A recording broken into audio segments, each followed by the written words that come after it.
So the question is, how does your scripture define the relationship between all creations or nature and the mankind? There are three kinds of interaction that exist. The first interaction is between the God and the man. The second interaction is between the God and the creation. And the third interaction is between the man and the nature or the creation. As far as the communication or the interaction between the God and the creation is concerned, this is the communication without any kind of barriers, and it is a very strong, a very efficient, and a very effective communication. This is because the creation of the creation that is being created by Almighty Lord follows the laws of the Almighty Lord, strictly follows the laws of the Almighty Lord. Let us take an example of a leaf. God has created a leaf, and the law of Lord is the function of the leaf is to perform the process of photosynthesis.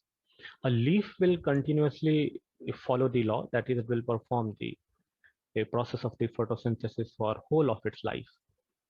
As far as the communication between the God and man, and the interaction of the communication between man and the creation is concerned, it depends on certain things. One thing that we have to understand is, if a man have a very good communication or a very good connection to God, it will lead to a good connection or to a good communication to the nature, and vice versa. That is, if a man have a very good communication or a very good relation or a very good interaction with creation, then it will lead that person to have a very good communication with God ultimately. Quran gives a lot of references about this. So this is a three-way interaction.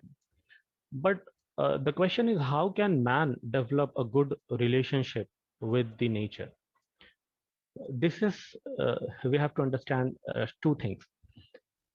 We have to have a very good interaction and a very good communication with God. We have to have a very good, a very strong faith for this.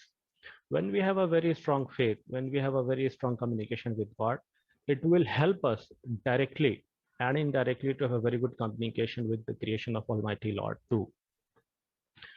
For that, we have to follow the law of the scripture. That is, because the law of the scripture also told us to get into the rhythm of to get into the rhythm with the universe. For example, I would like to quote certain examples from the Quran. Quran says that God has created everything in the balance. Everything is in the balance in the universe. So you are not allowed to disturb that balance. When we disturb this balance, the rhythm between us and the environment, it breaks, and that is why the communication and the interaction also breaks, or it becomes weakened. We have to follow the law of the Almighty Lord, that is, in perspective, especially the laws that are related to create the communication between the environment and the human is, we have to be balanced. We should not be spendthrifts. We should use all the natural resources.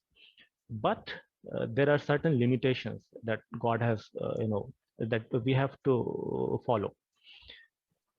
There are certain environmentalists who says that man has no right over nature, and there are certain people who are using the resources of the nature without any care.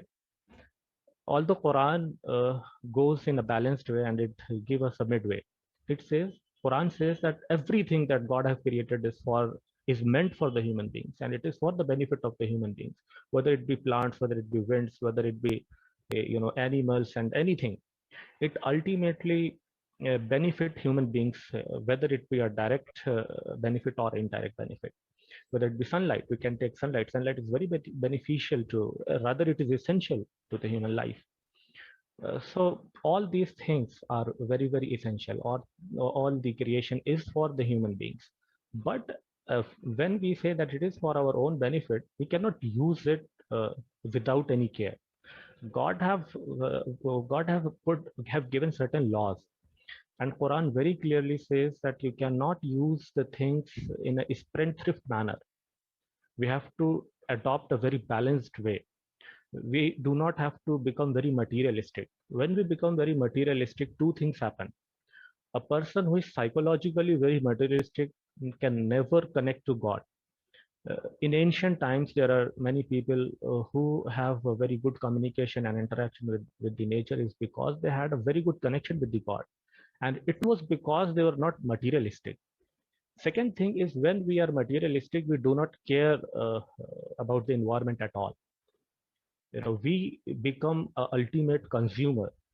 We have to consume for our needs, but we should not become only a consumer. We are a user along with its protector. That is what I